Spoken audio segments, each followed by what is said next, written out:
I think we can all afford to build better habits on the carnivore diet.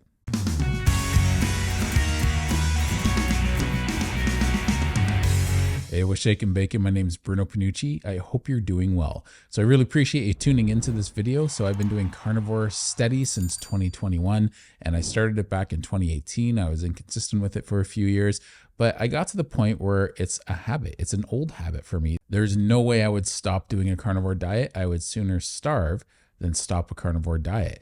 And it takes a while to build a habit. Now, for me, what finally changed and made me consistent was that I put my dog down and I felt horrible afterwards. And it took a few months of eating junk food horribly, consistently, before I realized how bad my habits were consistently, and I couldn't control my habits. So I had to change my mindset and I had to start building regular habits. So when you start applying this mentality to your carnivore diet, what you're going to notice is you're going to start cleaning up your eating windows, and you're going to start cleaning up the food intake that you're going to be getting, and you're going to start feeling better.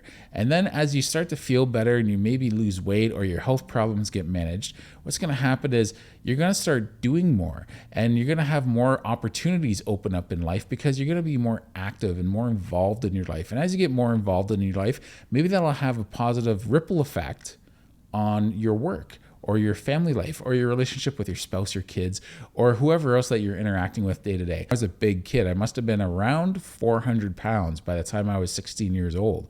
And when I started weight training, I went from a jiggly fat kid to a solid fat kid. And then I started leaning out more and more. And by the time I was turning 18, I was down to probably about a 32 or 34 inch waistline from a guy who was over 54 or 56 inches around the waist. So think about that. I got pretty far gone in a short amount of time. And I ended up slowly putting on a lot of that weight again through the years and more, but it took a lot of years to get there. And it didn't help that I had developed hypothyroidism. And the fact that I never changed my eating habits from when I was an active young guy, you know, all those things led me in an opposite direction. But what happened was a ripple effect. When I started getting good at something and started really enjoying this thing, everything else got easier, and everything else in my life just started getting easier and better.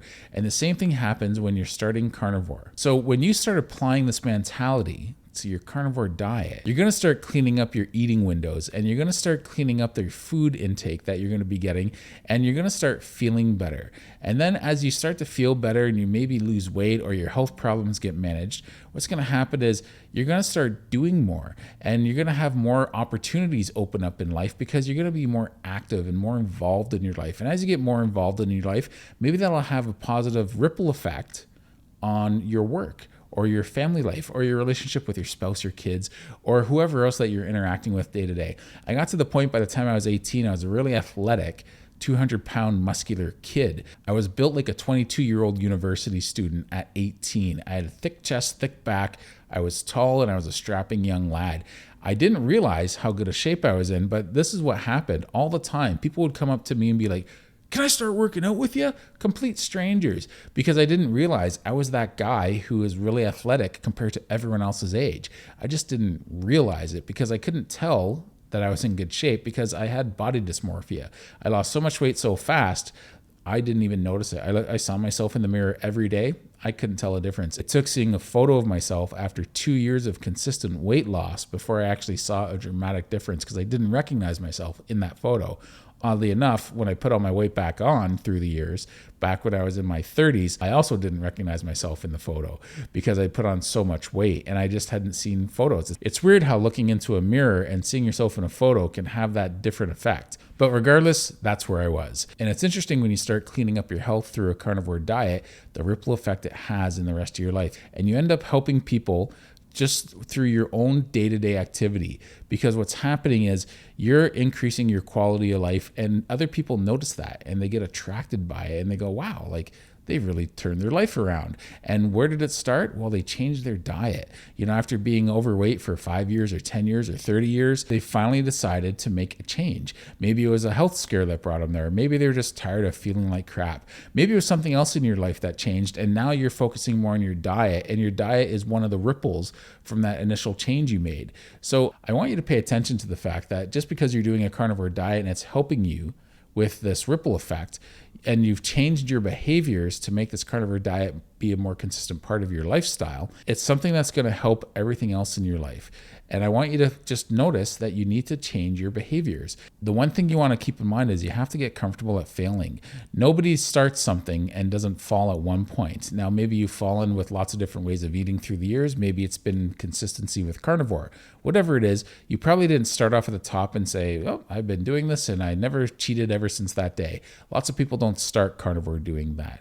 But lots of people get to the point where they've mastered carnivore from doing that, and they've had to fail a few times before they got there.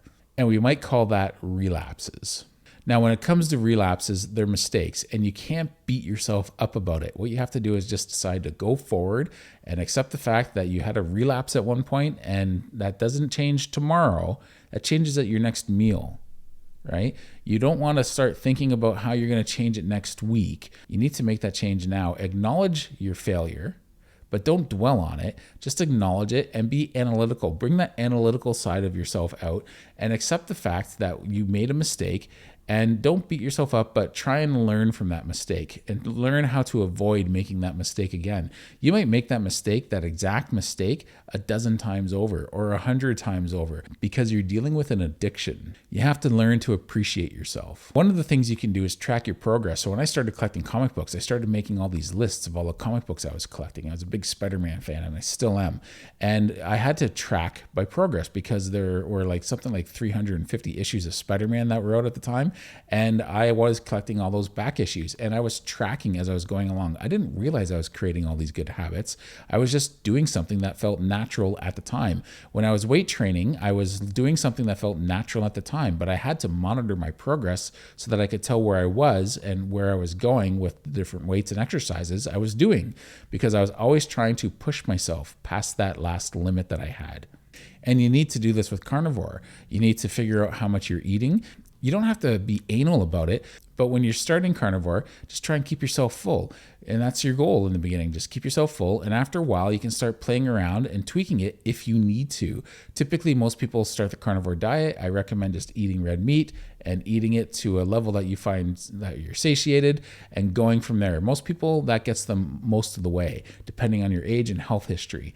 And after that, if you're hitting plateaus, you can start playing around with that in different ways of doing carnivore. But for the most part, eat till you're satiated, drink an appropriate amount of water, and go from there.